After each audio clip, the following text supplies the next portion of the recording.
Pito, kore atu ke mo tangkalawa ke a ki ono no foanga, ko ia ka tau kamata.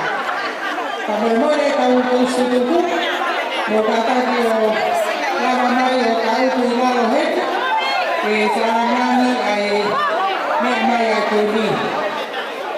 Viki no tau ki ngalo, ka tau kamata.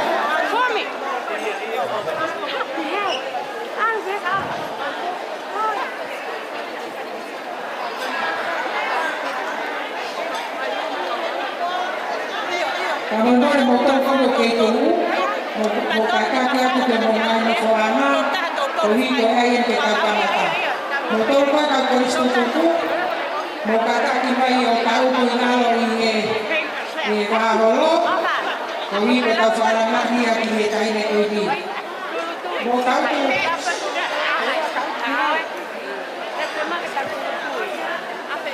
Kami boleh. Dan mau kata kita mau di farang lo mau ikut farang boleh.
Che kau kamata so sa tokana tu ini, kamore more mo falang lo hito ke kau kamata mo sia kore tu dengan Fakafiefia. Oan amo mau na ki halolo ki se ana Fakafiefia. Ko hito kau wa. Ke kau tokana au pito na fai tu kai ke whainga maarie ka wa'u he ahoni. Ko ia kore atu, mai Fakafiefia ko toa pe, o na ke hau ko Tuku'aho me whakonga taua ia. Te ahoni e te ka whaima i te hao e ka ka wa'u. Ko si pe ka tau kamata, kore atu ke mo lama atu ko moe ngaahi Fakafiefia. Te a koe taime ka mata ai o kore atu. Oa mua te whakatahanga i huhunga i se tumi, ko whanahu whakatapu. Kai tuku ange ke whakaofa ai aho, ke amo whakaeiki pe ai tarakari o e whakawhi whakalangangi o aho ni.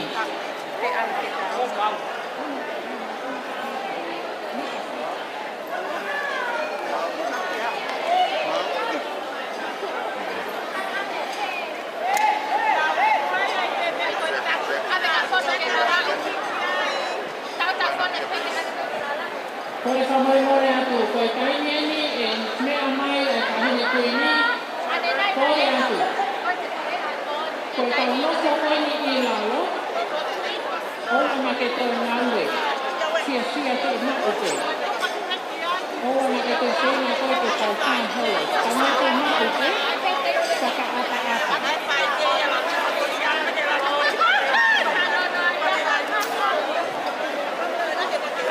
Malona.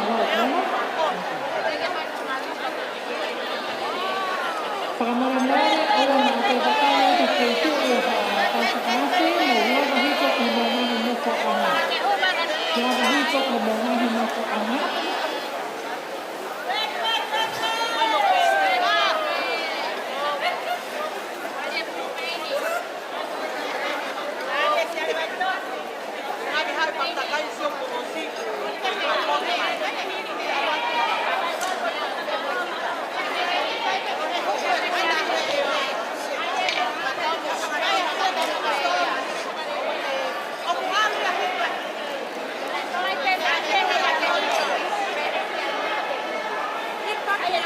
Oa te hiwa. Mo whalongo si i ko me rara mai a Fakafiefia, osto kai tau Fiefia, whamoremore. Ko tau hiwa pe, ko tau rongoa, a ia pakai te kawa ka ofi. Koia, tuepe. Ki whamahuko te me hiwa te kai inai.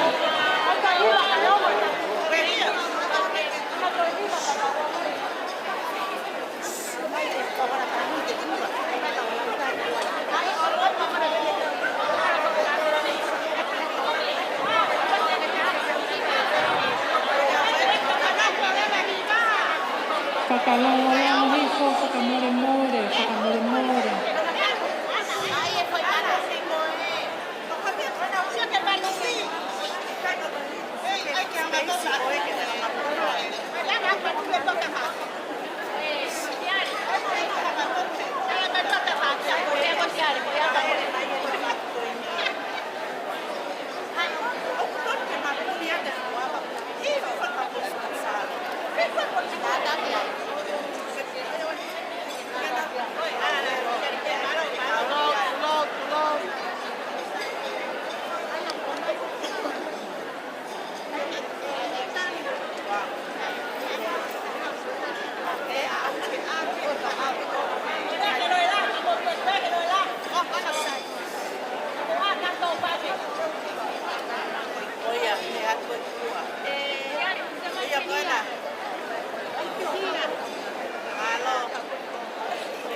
whakamalo aku. Mo kata ki hifo.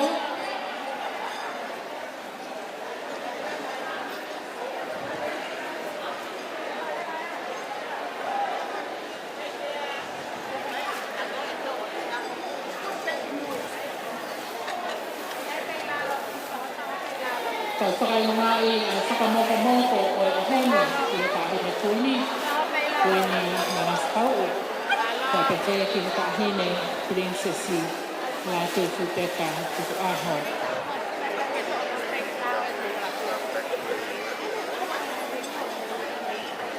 O ku awhio ai o tua.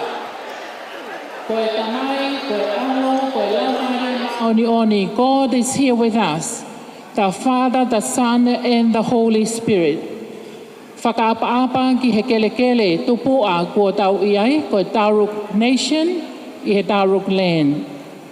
Tuku pe moa ke oange e whakaapa-apa mawahe o e ahoni, pa mai tahine kuini o whina o tonga, ka koe pataloni o koristuku koriskuin Salote, kuini Nanasipau'u mou paspasi mai.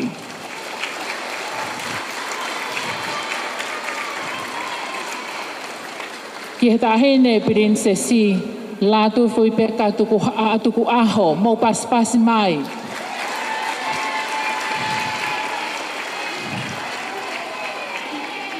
Pea tuku pe moa ke u whakatulo wau he tala whakatapu ne ao i Saione.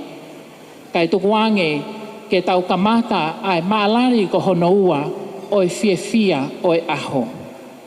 Whainga maari e koe ni o kou whakawhi ai ai taha o e tau kau whaifkau na i toki hiri whakinima i he siasi Uniting Church a akosita kawapalu tangi ke ne tataki ki tau tolu i he lotu kamata.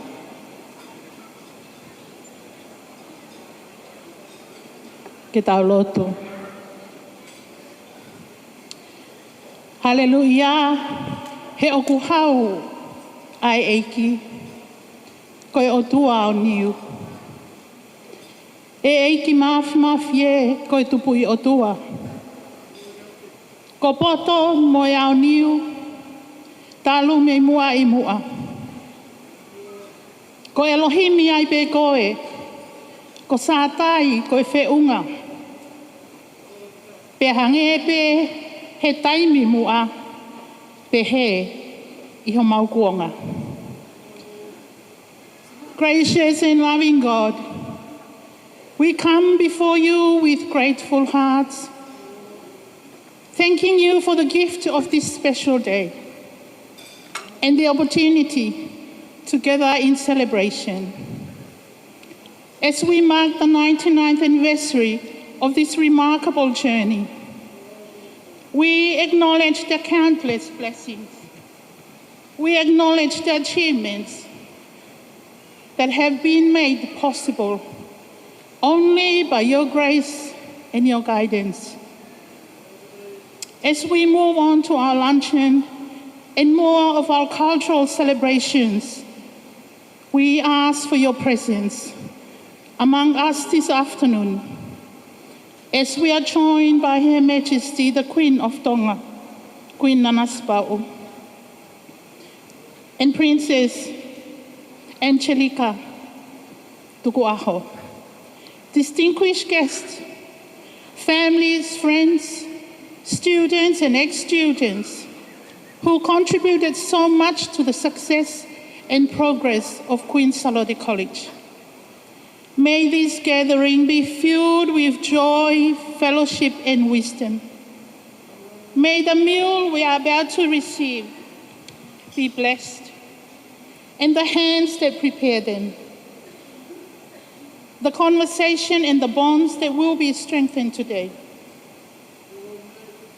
And as we're going to enjoy our meal, Lord, let us be grateful and mindful of the unfortunate ones who go without a meal. May our hearts be filled with compassion and generosity.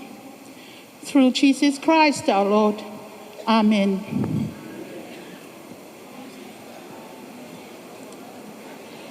Tuku pe moa ke whakakato ai uraki o e mahuinga o e polokalama o e ahoni. ki mua pe atau toki hoko atu. Ko e koloa o e fine mātua, whetā utui pa neu New South Wales pe mo e kolo mua. Ko e awhei tau lalo a e tahine kuini Nanasipau'u. Kene mea mai o whakalangi i a e hengi o e senturi i loto sene. O kui kai mo hato e mea ke mauwhai he kua hahao a e kau wa'u ke whakailonga i e nau hounga ia. Tuku mua e whainga maari e koe ni te u whakatulou kua awhio ai o tua. Ke whai a whie mata mua koe ni kia te koe e tahine kuini Nanasipau'u. Ke tō mua hakoloa ai whine mātua o whetā utu i koe ni. Pa moi whakailonga o e tau hiwang o fulu mā hiwa. O e tātoanga mahu inga koe ni. Malo, mau pasi mai ke taritari.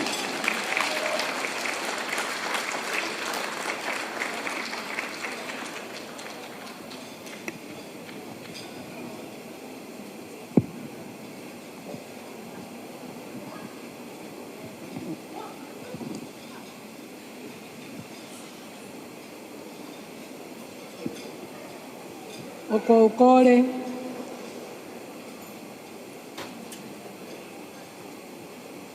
ke whai ai whakawhetai, ki he otua, o kuni whakatahataha i ki tau tolu he ahoni. Tapu mo a whio, ai otua o tonga, i whakatahaanga koe ni. O kou whakatapu, mo i kakai o nau tolu e kere, o tau whakatahai. Te kou kore ke hufanga he tala whakatapu kakato, na kamata aki e tau ngāue o e ahoni. E whaifekau, Vala motu palu, kai ata ke te au ke whaipe, halea, mo whakahoko atu ke ki mautolu, ai tūkunga e tau ngāue, i he teu ke hoko e senturi, o korisiko puin Salote. O kuiai e whakatapu makehe i he pongpongini, ki he hou eiki o e ako tutuku. Koe kau korismua, o tau whakawhetai he whakakoloa e o tua aki angahi tau whakatohi tapu, pia tau kātoa ngai he ahoni i hengi o senturi. Koe aho e whakawhetai mo e fia, koe tau whakataha mai ke kātoa ngani, pia o whakawhei, ki tau tolu ki ai e he ako tutuku Queen Salote, New South Wales, pia mo ACT. Nā kuwakai ane nai, ki he hou eike e koris tutuku, pia manatu ke mau malanga nai whai saione. I he mau wheinga ke o mai ki nau tolu, ki he wheitu nai ai e mai ka. Pia whana mai tangata ek Palestini. O ikai ko nau tolu o hau ki mu a, ko mou tolu alu ka nau tolu. Pia nofo loto pe ke whana atu. Oa e whakamālohi ki nau tolu. Awe e tau mea ngā we ka nau tolu. Ko hou eiki ki nau tolu e ahoni.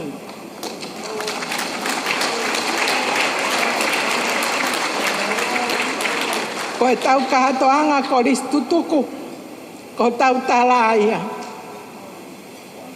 Ko e tau whakawhetai, ko nau ausia ahoni, ta ko e tau kahatoanga, ko tau kaumolangi. Ko e tō ai vai ko tāpuaki. Pia kui hene lau maari e maan oni mok tau tō. Ko ia o kou fia ke whakapofonga i at ki mautolu. Ai kulupu nai lava mai me tonga. I he fia, i he whakataha mautolu no kotokotoa. I he aho whakahistoria koe ni. Ne mau kamata pe. Ka koe kamata e teu mei tu ai tonga. Ko austereria e kātoanga e aho.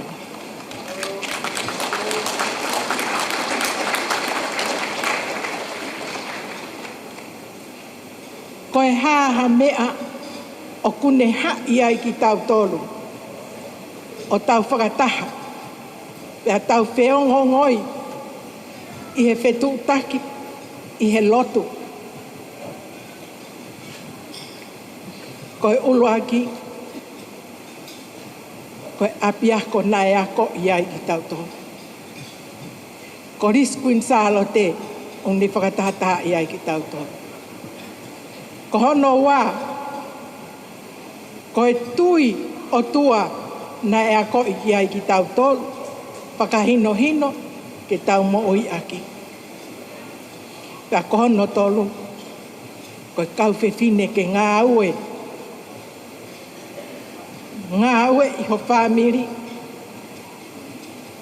ngā ue i ho kolo ho siasi, ngā ue i ho whanua.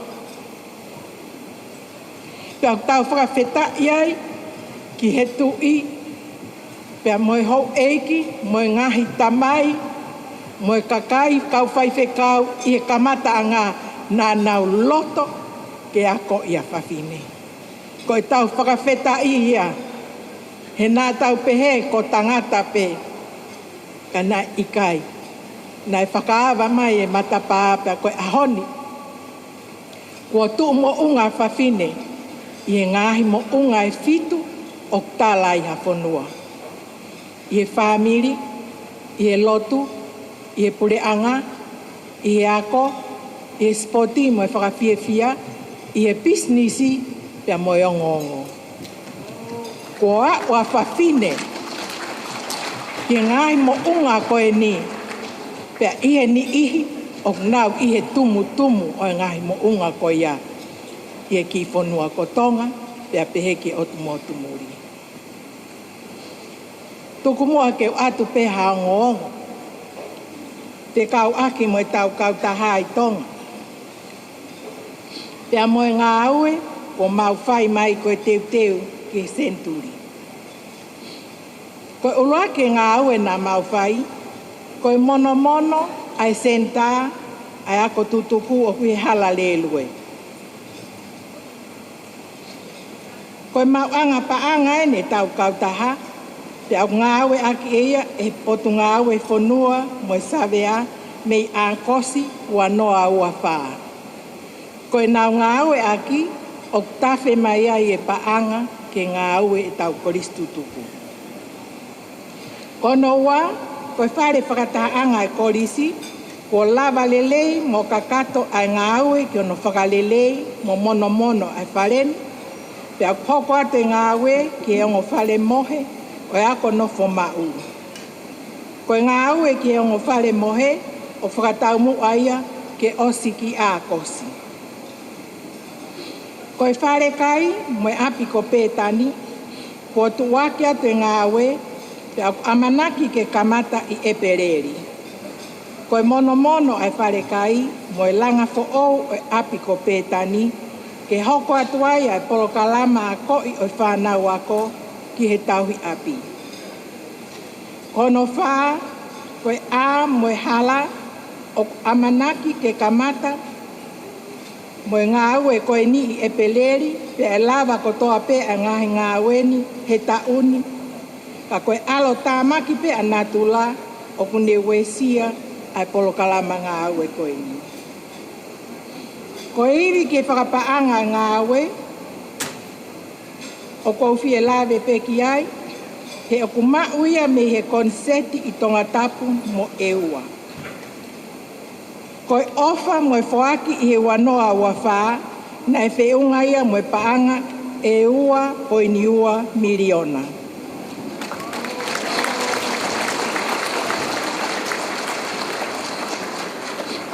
Koe vala kātoanga ki Senituli, o kamata me Februari ua noa ua whaa, o kuuia e ki mautolu i tonga, koe 2500. Ki he toko taha. Ko tānaki me iheni, a e ua kilu, he ua noa ua whaa. Pea koe kore, koe ne māupe, pea tuku mai.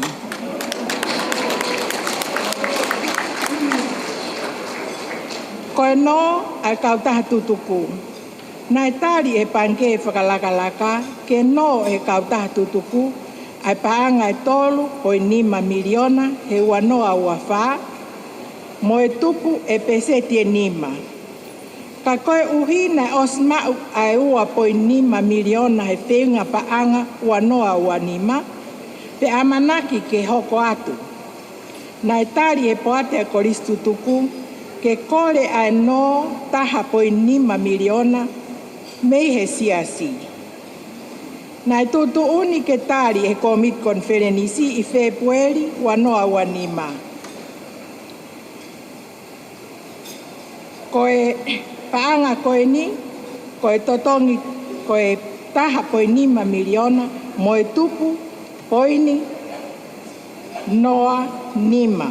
Koe mea ia te nau eke mai ki kautaha tutupu. I he lolo tonga ni, koe ngā we o whakahoko a pe ai paanga ko tānaki mai, te eki ke whai haala ki hano. Pea I he lotu, tui, mo e amanaki lele, te tau hoko hoko, lele I pehe a tuai pe.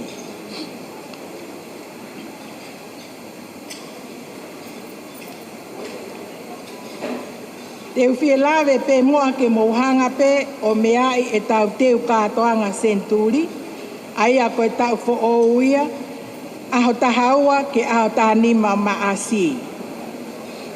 E tok o mai hono tala, ka kou whie whakahātu au he whainga maari e koe ni. Koe whakatūtu ai komiti Senituli, ai a ok malu ai e ngahi komiti ngā au e kehe e ua ngofulu maawha. Koe kawe inga o e Senituli, whakawhetai, whakahoi fua, tukpa. Ai ai kamata ia he tua pure lulu tahaua maasi, pia koe ngahi hoa lotu hengi he ni mā tō noa pongpongi o whai whakawhamiri pe. Koe tua pure lulu ki he whalaite mo e tokonaki e pehe e peia tuku kehe pe ai hengi sāpate e whai ai lotu ki whale lotu. Koe tua pure lulu laka whakato uako, malanga whakawheta e o Senituli I Saione, tari iui, tari I māmaloa e koris lolotonga. Pea giai e whakaari koe mafua tuha e kuonga, koe ngahi tā, tohi, balako, lekoti, ngahi mea me kuohiri o au ki he me tari. Koe pouri, po lot whakawhetai. Whalaite au tātolo maasi, lot whakawhamiri, pea koe polokalama e ahoni o kulahi whai peia ki apiako nofo mau. Koe stall mau mea tokoni, whakaawai ai whakaari he holo mo ngahi tēniti, ai si tenga ai whewhine, koe whakaari whe whakatau aki. Pea hoko atu le vai, ai taki mamata, I ngahi whakalaka I he ako nofo mau. Whakawheilo aki ai ngahi to uako, pea guia I lewa pea moe polokalama, me he ngahi mahe whanua muri I he whiawhi whalaite. Koe aho tokonaki, tau kamata ak pea lot whakawhamiri, whakatāpui o Science mo Innovation Center, pea hifo aki e tohi o Senituli, o koris kuin Salote. O ku teu e tohi koe ni, o mei whai hono pāki, kai ke uhi ke māuia ki he aho e korisi. Koe tari ho'ata, koe koris lotonga, pea whai vai ai koris tutupu. Koe lava ia, o kia e taki mamata, ewa he laka o mata whonua, e whakahoko ia e kau koris tutupu kia tek mou tolu mei muri, ke mou wakai ke tūkunga o kia e whonua I ahoni. Koe aho whakaosi rewa koe sāpate aho tahanima maasi, lotu hengi ki whare lotu, malanga pongpongi he whare lotu Senituli, ia e hiwa whakatataha ai koris tutuku, koe tā I he hiri ai malanga, pea koe tari koe koris tutuku ia. Koe e whiawhi koe ia he whitu koe pōlotu tukupā. Koe ngahi polokalama ia kou lawe ki ai, ke mohanga mea I he teu o e Senituli, aho e wha e tau kātoanga, I maasi pe he taimi o tawanga maheni ki ai he kātoa ngai ai ahoi polisi. O kou fie whakaau ngai pe whainga maari e koe ni ke whakamālo atu ke tek mautolu ka wako tutuku i he whonuani o tatau pe ai tawhaaki koe ni a New South Wales mo ACT pia mo e tawhaaki ai poto heanga me vai whunua sa utata. Ho moe ngaahi ofa mo e tokoni kua oangi ke tau ngāwe. I kai ke ngata pe ai ka koe mau fie e tālu e taimi o mau tu uta mai ai mono tari lelei ki mau tolu i mala e wakapuna pia whai mai ai pe oa o ke ahoni. Pia pehe foki ke whai lotu mo e tauhi o mo whai ange ke kau wholau. O ki ai foki e amanaki ke whakahoko e whakataha pia mo MLC i whainga maari e mau wholau mai koe ni, ko ui ko whengawe aki a korisku in Salote mo MLC i sene ni ki he ako whakawaha a kureanga o hange koe ako koe a whai he koris Newington mo koris ko tupou. Ko oska kato e ako koe ni o kamata ia i he tauni pia ko iai ai ko sirio pe ko school council o nofo taha pe ia ke whengawe aki ai ongo api akoni mo silapa ako o ngawe aki o i he tuunga tatau pe. Ko whakaosi pe, ko whakahātu e whakaofo e aho ai kātoanga nai teo mono talaki te tau wakai ki ai ai monu o tau inasi ai ko uhi pe ko kau whewhine o kunau loto aki te motui o tua o tau mawai e ngahi tāpuaki te mo e ngahi keresi. O kou tala monu watu ki he kautaha koe ni a New South Wales mo ACT pia mok mautoro no kotoa kau koristu tuku i kātoanga, melino, whakaofo ofa, pia kohono kātoa ko iai e lau maari e o tuai a tek tau tolu. Kou ofa atu ke tek mautoro, pia mo e aho whakaofo ofa o tau whakatahai. Mālo.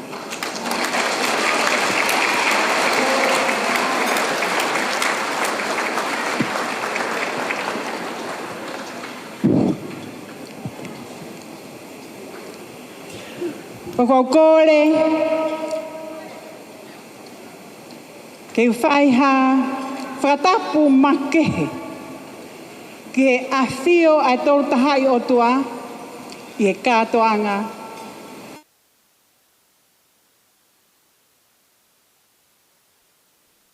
Kokore ke whakatapu atu tahine kwini o whaina o tonga. Koe Palestini, koe kata o koistuku in Salote, te tapa katoa ki mamana. Ne koki i whare o tuko. Mua me koe whahopa te ai no taka, taine princess ki Angelika. Alo. Oga.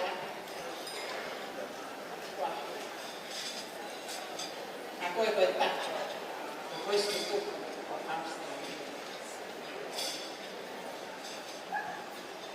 O ko whaamu ke i he ni ke whakofonga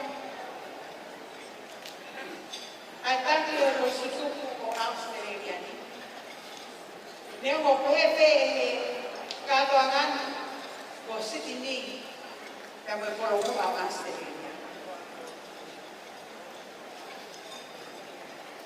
Ke whai a kini lea o aho koena koe whamalo. Ko i koe koloa, tahini kwini, ko ke tuku mai, i hoa. Ko kore ke pūwhana, i nga whakatata kutoa, ko whai i hi kātou mai. Kaya tāmua, ke whahokua, ai whiawhia, koe māwhana laha. Ai se tine ko sutuku kotoa pe, tau ke whito, e kau tau neke re kai. Ai ni kwini, i ho me ana. Lang whaamo ke whamanatu mai, Kaki mātou kotoa koe ni, o Tuku'aho. Koe hou eiti eni. Koe hou eiti eni. Koe kore spring Salote. Koe. Amori kore ati. Ata eni. Mātou a peha me. Kako ke hoko mai i ati koe ni whamana. Tāu me he tahi maua no o au mai ki he taunu. Tahine. Ka mō hoko ki he taloni o tonga koe kuiti. Peke hoko koe Majesty o ako tuku e koe spring Salote. Nana e kai hatoe te kauke. Nē, taha e te kaka. E whamarani ka katoa. Peke he tonga katoa. A te kauru roa me he whare. Ai mahui, ia te mamau, e whakapau e mau tāre e kusisu karasi. E hoko koe whamau, e hoko koe eki. E hoko no lava e mawari o ni, e ne tapati, ai mea hikoa pe o mai. Tatau lehi kāto au, sikera, ko te kau mahu ina. Nā mau hanga atu pe. I hoku. Ai hengi koula. E tau Halaevalu. E spring Salote. I mei. Kare whakana. Whakoro kātoa weri o tau.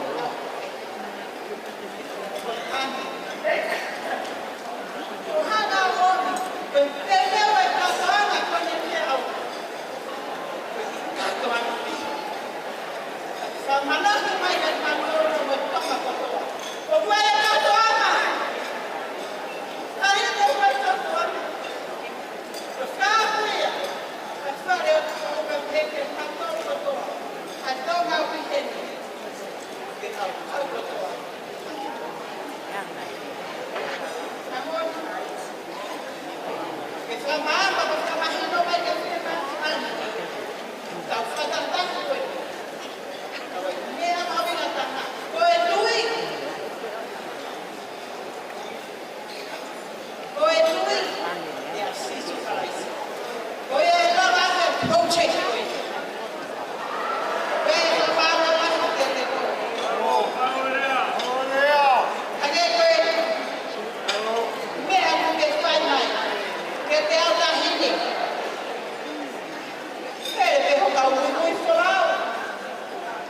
Ke nau hanga katala, ka mia ki kōwhai. Ka kope, hamore o seu te whakara. Ka ki hana ka kōwhara. Ke whanoma ki ai. Ke hana pau, ai kōwha. Koe mui a te, ke takara.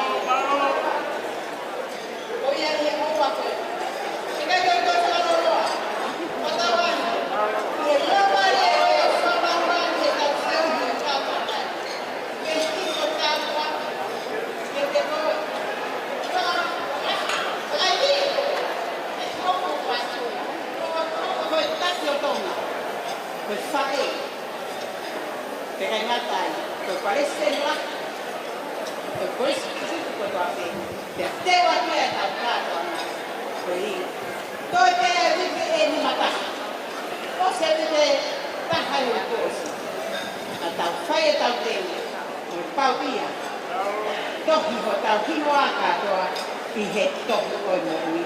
O hange ko whina ngalo ke whina ngalo ana. Koe a ke, opa o whamanga. Opa ia.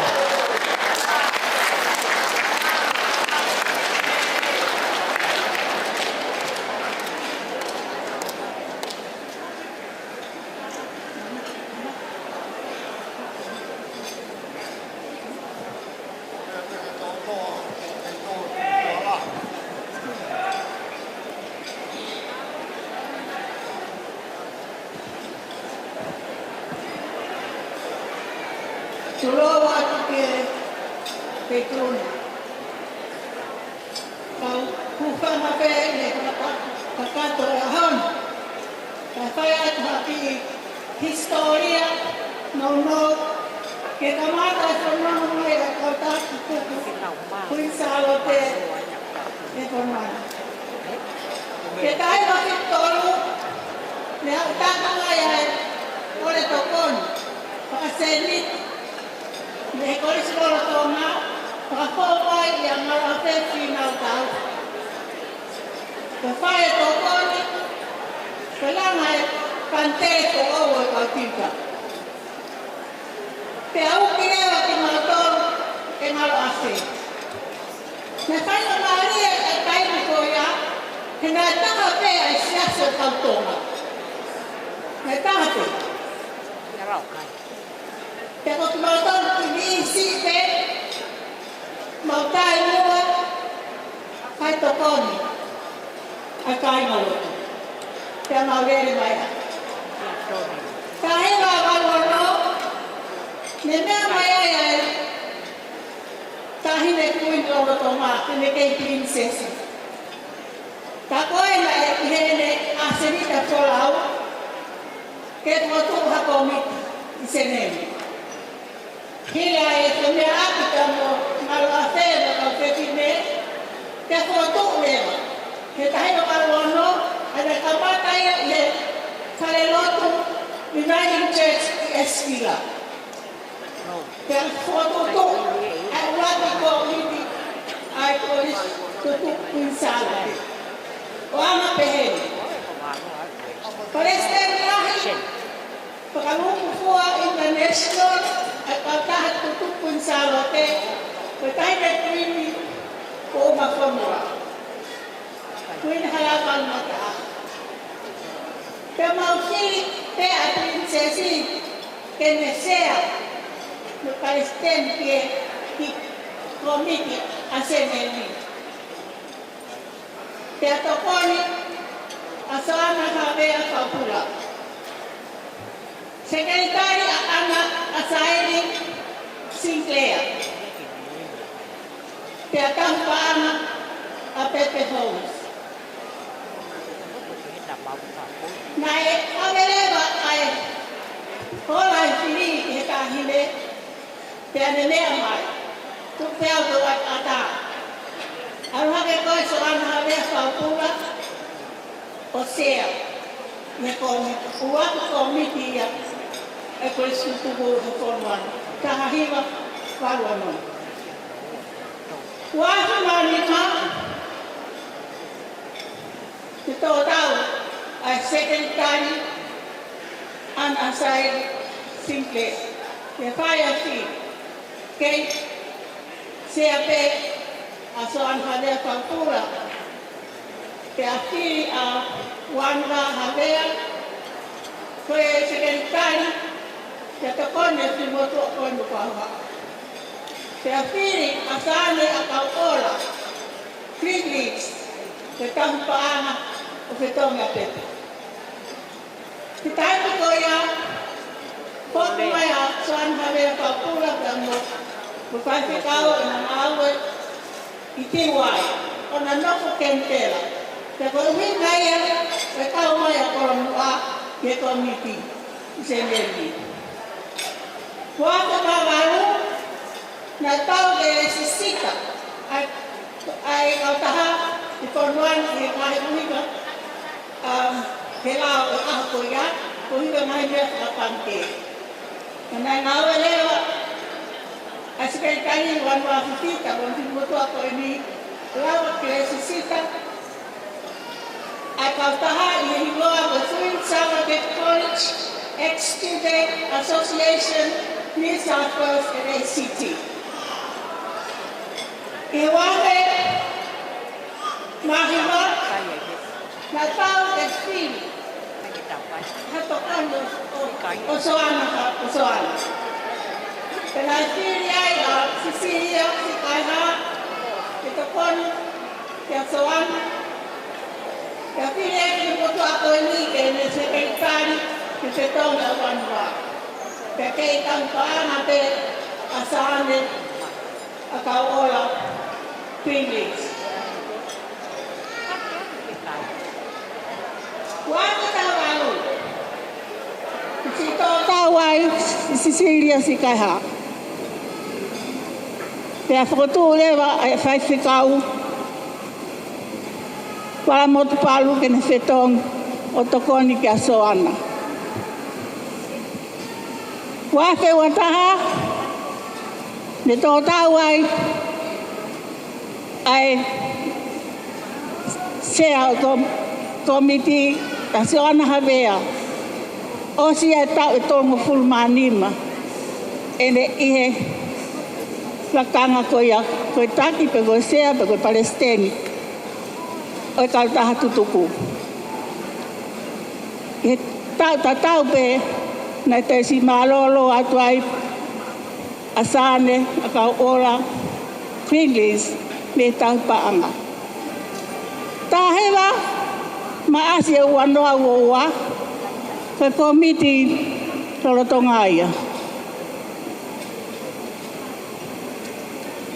Na e whakatū komiti, mahino pe ai pataloni ai tahine kuini whakalukfua international.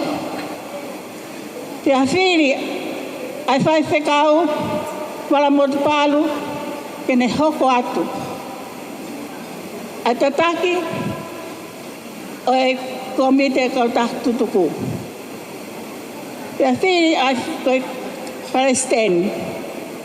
Toko fin moto ako no whaho haa o tokoni e Palestini. Sekretari Simoa Aripate taunga kawa.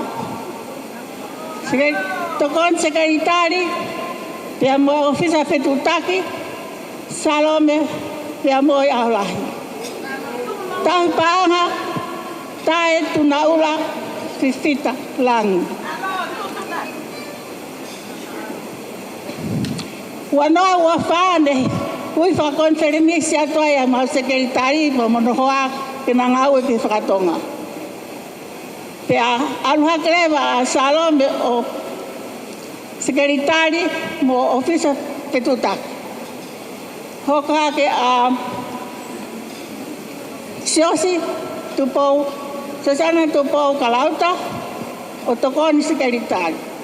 Pea whiri a ana siurolo koula kini tokoni taupanga. O ko whakaamu ke acknowledge. A Pepe Hons o taulotonga i heni. Koe fōfua taupanga ia e komiti e tahiwa malono. Hamomore Pepe. Me aha Pepe ke lawa.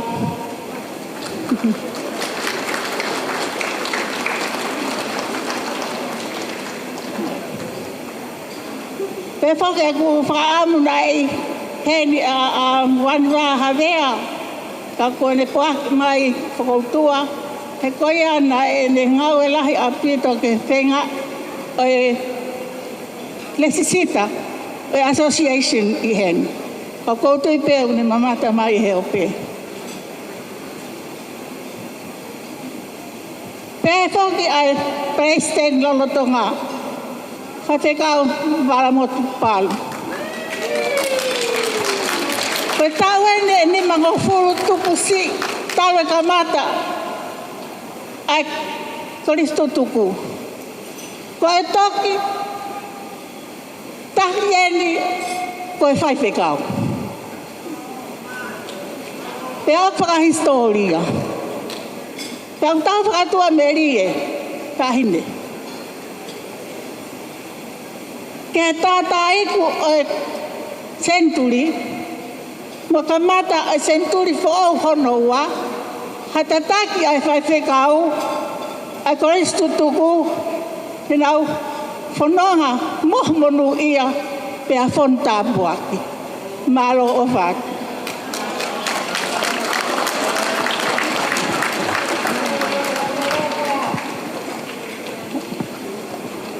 Whamalo atu i hono whakakoloa e a katoa ngani aki ai tala o e whanonga mai e koristu tuku.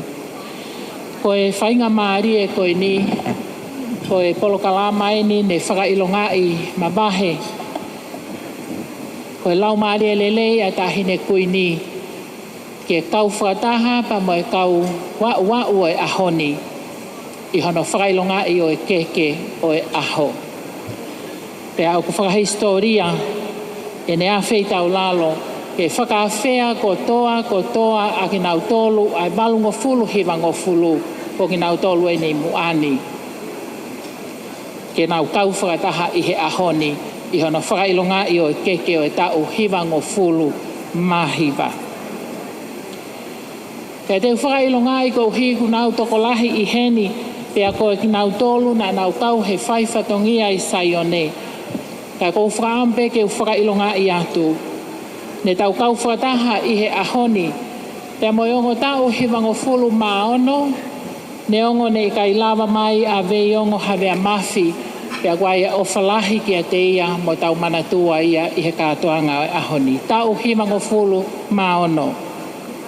Ko whane, vailanu, pahulu, me i ke ACT, ko tau hiwango fulu maono. Ko whane,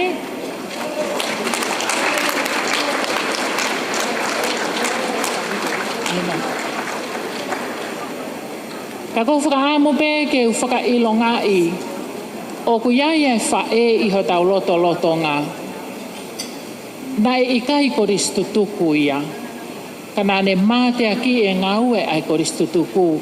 Mo e ne whanau whakauhiki na e ako he korisko kuin Salote. Ko e tau hiwango fulu ma hiwa ko maletina me tuisela pia me tiwai.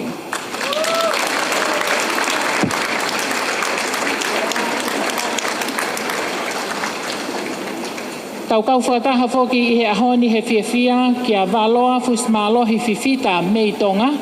Ko tau walungo fulu manima. Pau mauloto peke whakailonga e kau tau walungo fulu manima. Ko meriame vai koloa liongi tau safi tau walungo fulu manima.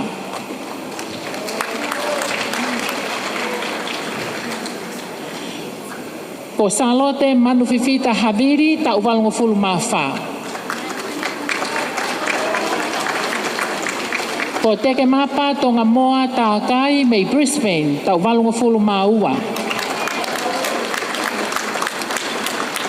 Mawhireo takulua falase tau walungo fulu maono.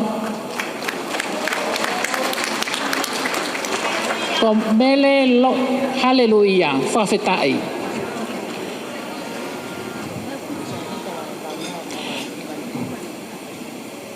Kasanita launga tau hiwanima.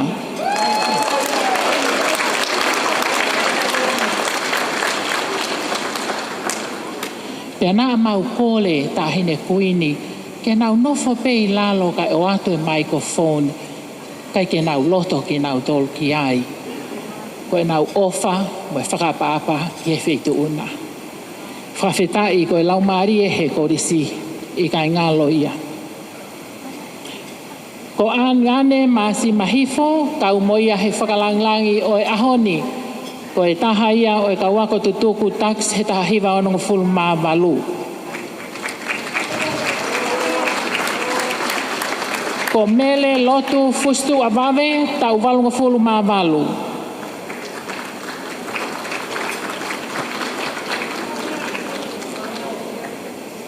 Moala finau, tau walungo fulu.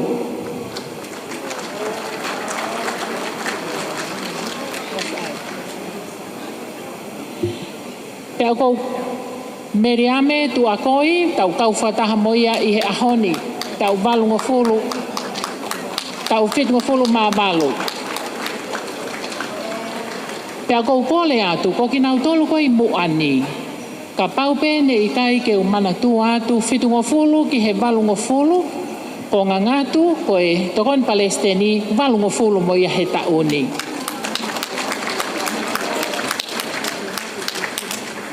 Ko halamehi, funaki, whamalo atu halamehi, ko kau whaiako tutuku.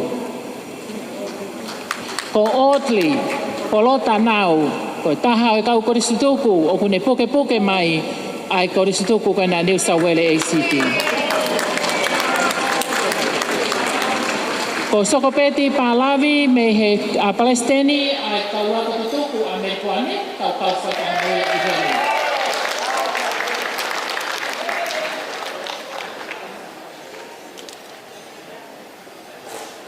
Ko tui ko lava a ki nau toloni ne o whawhiroa ki te amo pepe.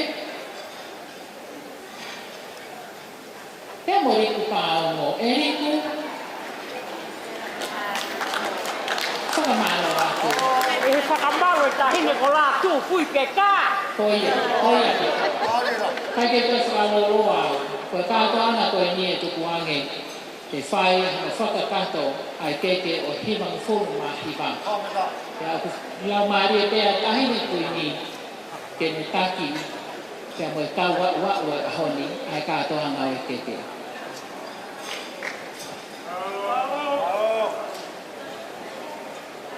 Whakatoro wake, mafua e se o maafu.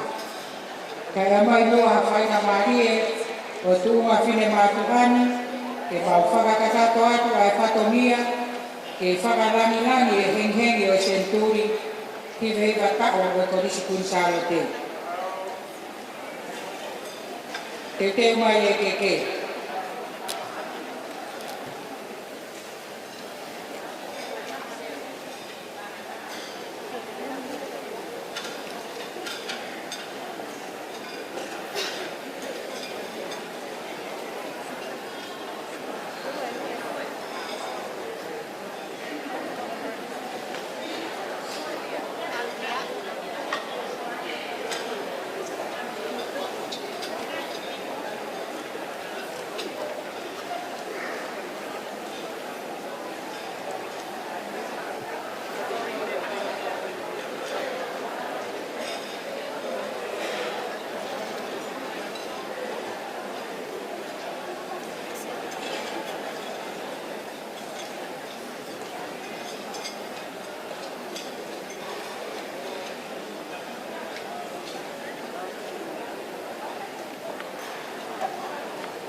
Korea te ka mea te tika e mai te whasi.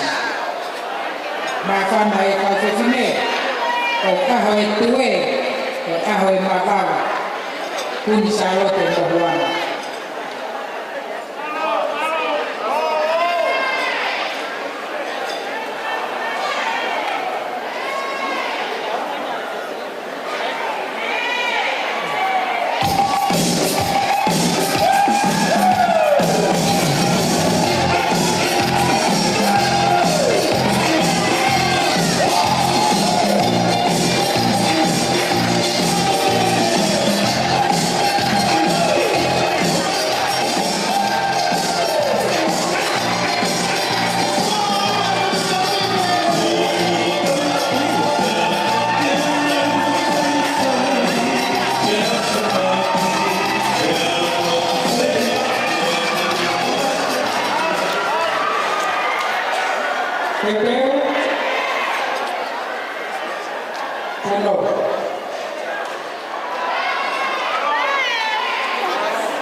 Yeah.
Pia muy mayai ai Majesty ni ako ai saswe sinana tau kai na ona o fai tau do que ta matea son wakata ya pehe ki pure ako lolo tonga o sela la tai la kepa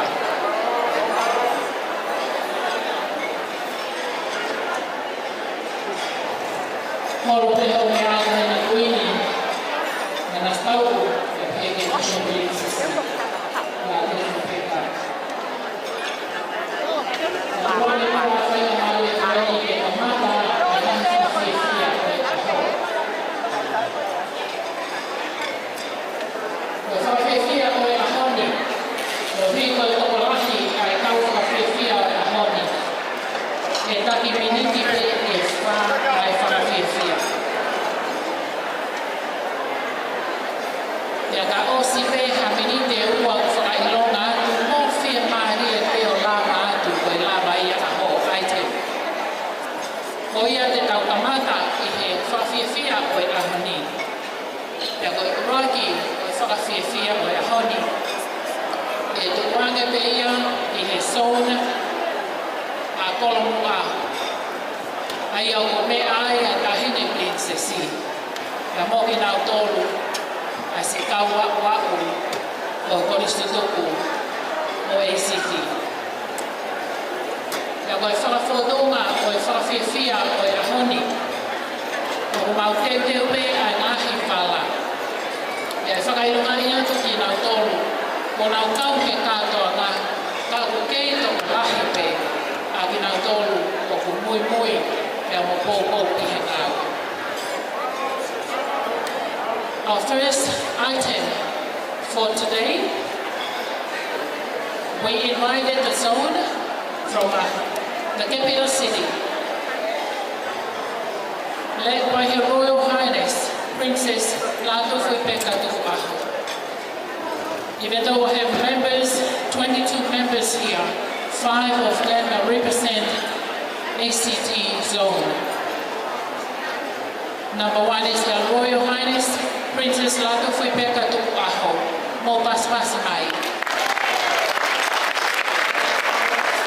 Ke kaua ke ai a whane mai lano pahuru, mere whiwhita vi homen, no ke lupe pe pala toi whoki, pia mo whane stauti siviero, mui wholau ke ai kotoa, o e kau mui pia mei kolokupa. Ko mo taimi eni. Lolotonga, ai item uraki o whakawhea atu ai sonu ko hanoa ko sonu e talafungani.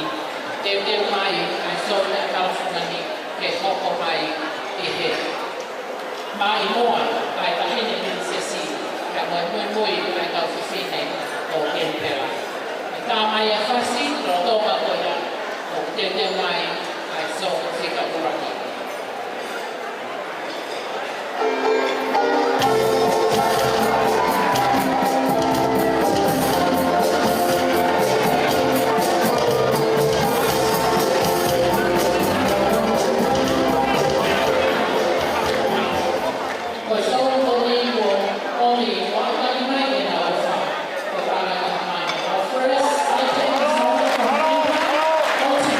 $10,000 to stand our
Julia Mateo, Kakalua Faraseo, Salote Mani Kufika Kapili, Eleonora Kakalua Kufika, Kufika Waketi, Kufika.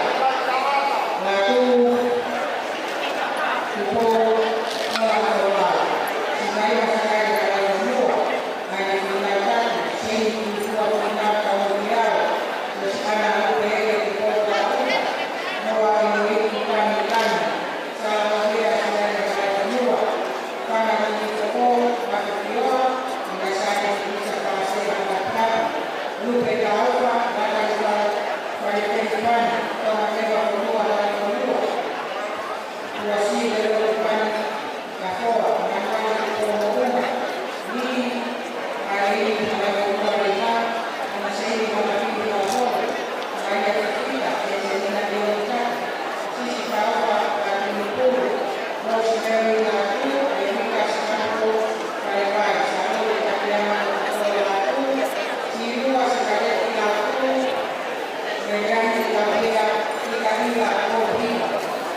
Vala Senituli,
se kauri mau, o hoa whakau pule a sa spesialia. O ku iai a te pōre o mawhawhi, e sa anita a launa. O ku iai pe a mo moala whinau, whanoponi whanau. Halamehi whihaki whunaki. Ana lau manu naka, o me whaikau. Whakau o kāle sare e paskene. Ko lahi o hia me kaupo pō, o te whai o te he whanau koe ni. E te wāne te mino a se whaka, te wāne a te wāne.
Go!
Tau kiai ai tika lātu, me ka hau, te malisi ngā rapu, mene lo tina tui nopo, no ane usi mai ngā tuni tolu, ia ngā whana no lo ea.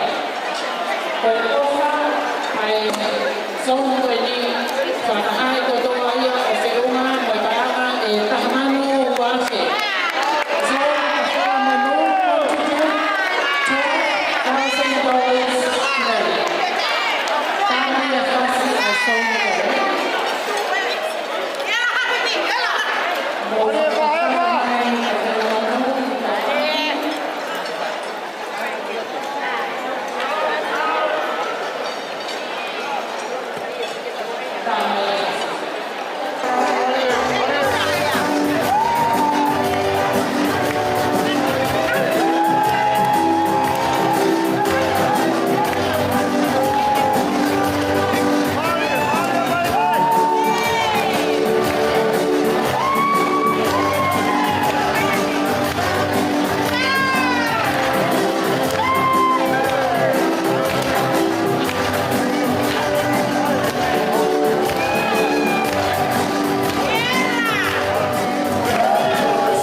wamalele le tahine kuini ke whakatekteki ake tahine ko le ti Luani pia mo ki ka mui folau ake panga ni mafe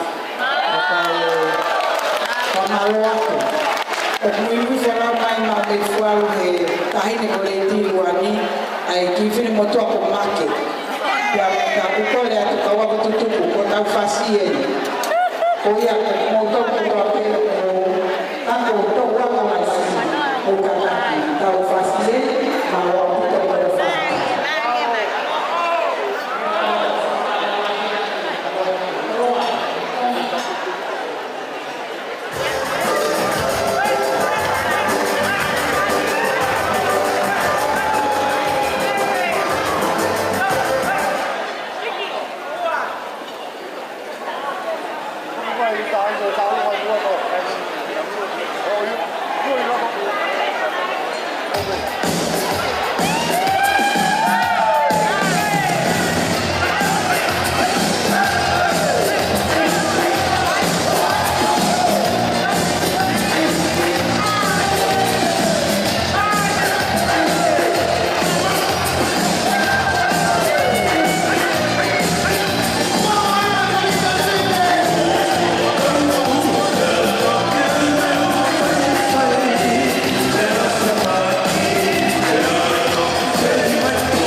Saya namanya itu Luani yang konstitusi Brisbane. Saya hope saya sangat dulu mui mayai Icon College, Tuku'aho High School, ya Tuku'aho College Lātūfuipeka kita seluruh Indonesia. Koya Korea tu ke hope saya Brisbane independent. Saya Napua pakai perasian politika yang apa kami jadi awal kami dari Brisbane dan apa profesional.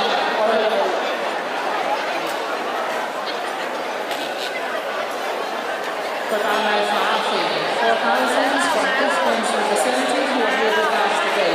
Kami yang fasih, kami yang often menjadi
Te te mai ai o maruma tōtoro.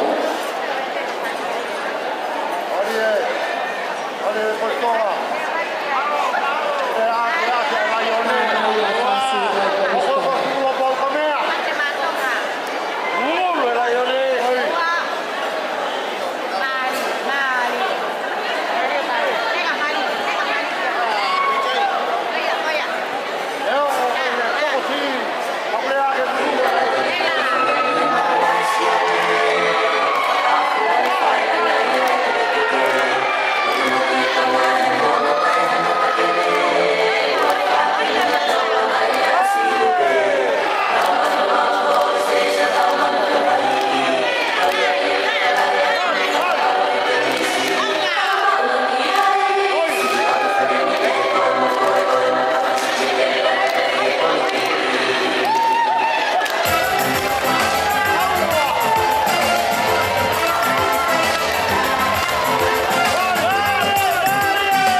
kautea i muri nasi.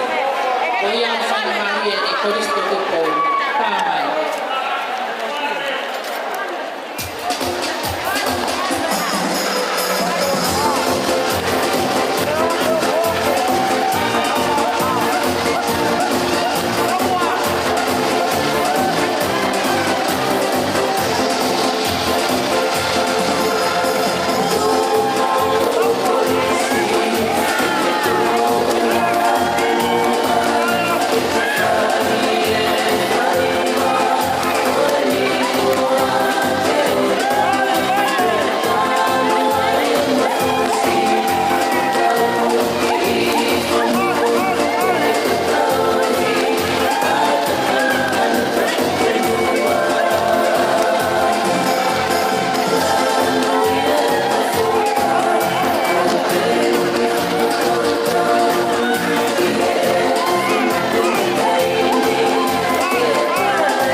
Hey!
whakamalo atu.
Ta ku toi kehe ange lau Maria ia ki I unga.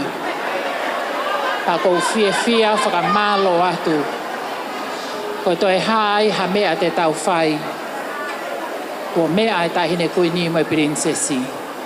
Pasi mai koristutuku koriskun Salote New South Wales ACT.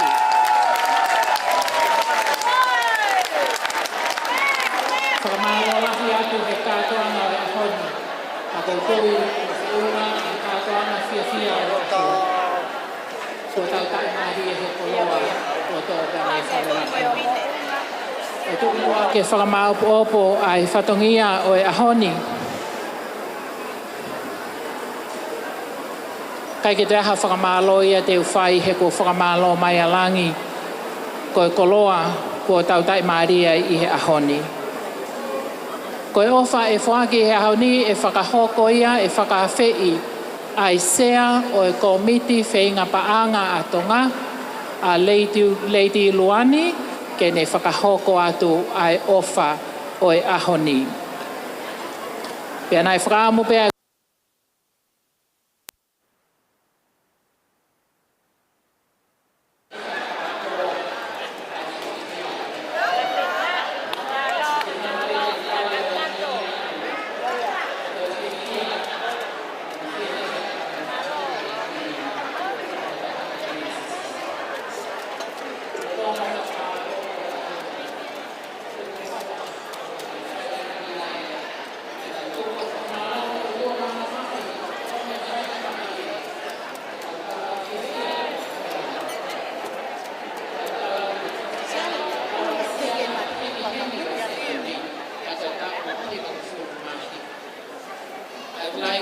thank you to all the guests who are here with us today. We really appreciate your contributions, your presence here. Very, very encouraging to the students of New South Wales ACT. And that is our prayer that God will continue to bless you all in a very, very special way. Especially we have here the NLC. We have here representatives from the United Church. And we have here representatives from different denominations.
kore ke whakatapu atu pēnu a heni I a kātoa ngā.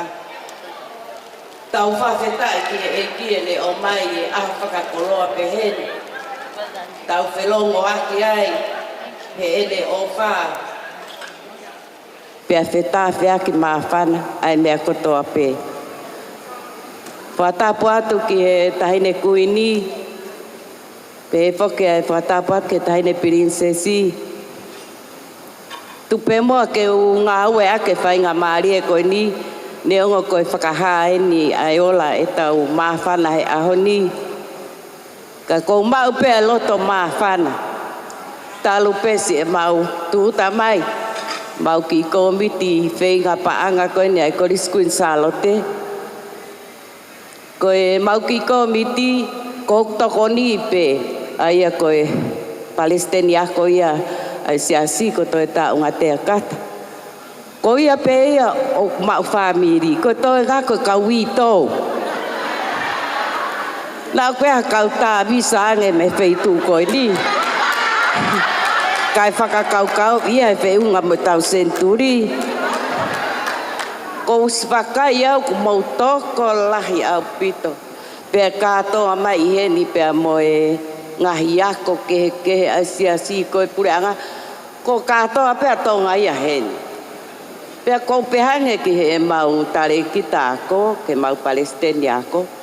Mani. Ka pau koe ātunga heni pea si whewhere ma e tau whakaukau. Aho tau Senituli he tau fo'o. Tala mai he mau Palestinian ko o kui hai pehono ai. Ko e lava e tau umea tau tolu koe ni, poi aho e wha ko e tau o lunga pe a tau tolu, mo ngahi mea kai peke kau oangi. Ko peang kau pange ki si ho tau eria, e lahi he aho ko ia.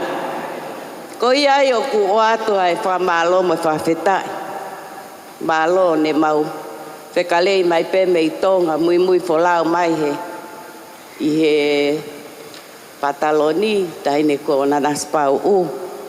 Pea ko mau whakamalo whoki he ko mau tali lele ki mau tolo he Halaevalu. Mau heka peke mau pasi, tana mai he e whakauri ko viketi. Ko ku tuku pe mau tolo ko alo, paki mai ho mau lai pere, hange u mau tai lata. Mau pehake katoa, o kai ke mau whia kai pere. O ku mau kai pere ma toi tonga he aha kotoa. Mau whia u ke mea a asteleria. Pea ko iai koe whiunga peha mau whoki. Ko kai toi haosi o mau whanki mo tui wala na e omi mo ia. Koe ova ia ai kāna. Kai kehe, o kou whawhetai whakamalo mua hao mou o wha. Koe se riti koe ni ko tuku mai he matanga I he tuunga o e taimini, whama opo mai, whiunga pe paanga e 3 kilu. 3 kilu Australia. Maloho mo o wha pea ko whatawange ke hanga e kio, whawhonu mai ho moe ngaahi katoa. Koe whamalo lahi, koe mau si lele mai ane nai o kau koe he whiewhia mo ai e mau ki tau olunga. Ko o ware pehe mai e mau kau mea, o toi to o pare. Tala mai ke tau taktaha o moia. O ia we malo au pito. Kai ke, ko o whātu mo mau si komiti, hange koe whakawhe ke tau po o, mau whakakaukau iat koe ni. Mau me ange. O kui lahi au pito e mau ngahi kiki ke tau tari aki mau tolu tau te fito me atokoni mo ui lelei koe lai pere o whaatu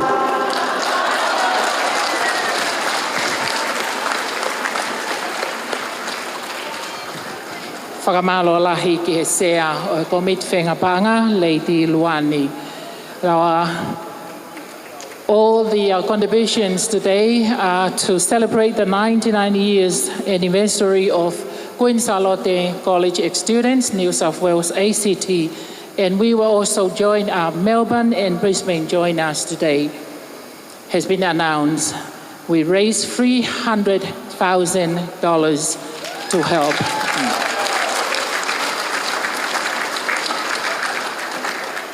Hei kai toi whai ha whakaloloa.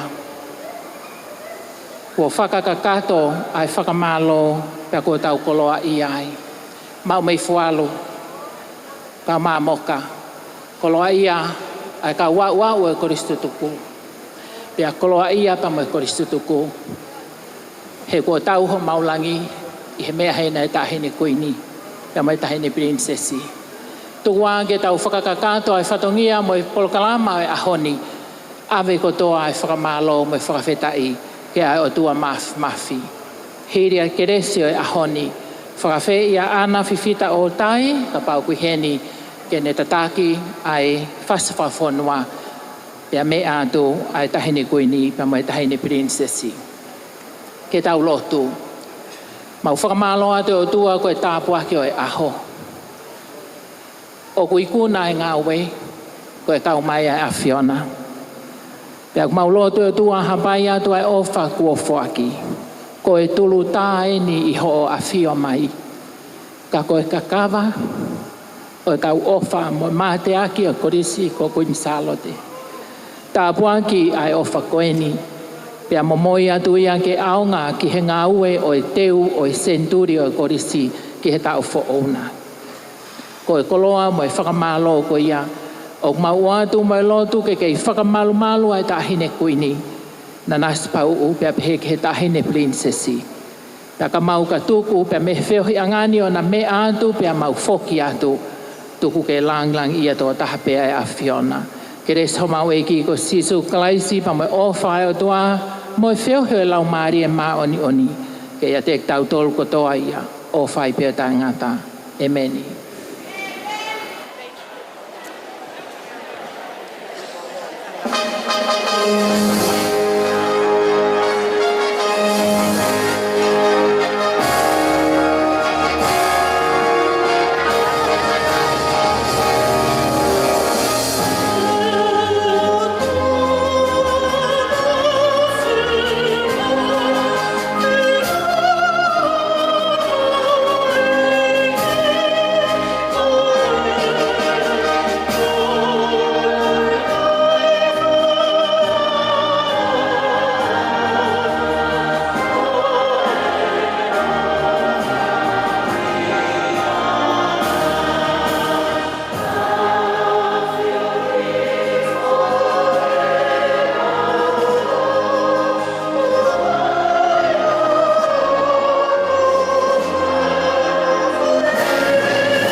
Hallelujah.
tamu te ke o tanoa. E whiri pena wiki poko ai ono himoa. Ko tūma na ia mi he api kotoroa.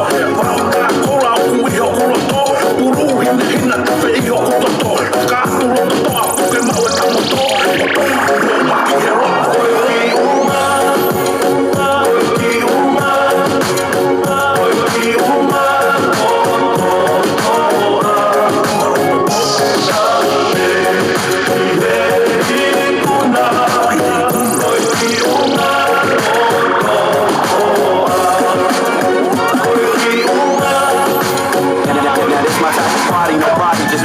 For the night. I said shit like whoa, whoa, whoa. I said shit like whoa. This is not a fairy tale. I already know it. Now this my type of party, no party, just me and you for the night. I said shit like whoa, whoa, whoa. I said shit like whoa. This is not a fairy tale. I already know it.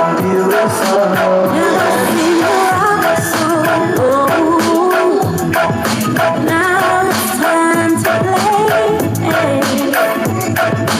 Moment like the wind blows. Night becomes a Halaevalu.